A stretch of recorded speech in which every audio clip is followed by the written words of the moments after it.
We'll guide you through how to generate ChatGPT lottery numbers using the most current methods.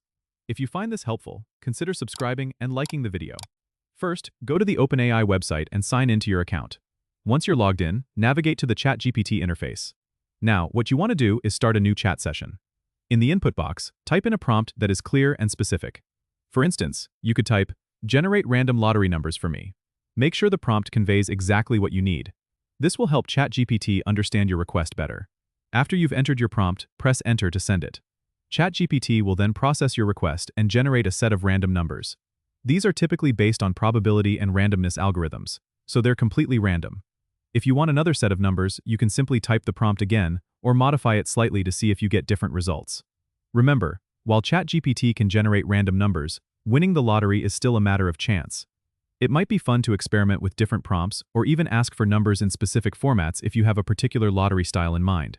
Just keep in mind that ChatGPT is a tool for generating ideas and numbers, but it's not a guarantee for winning.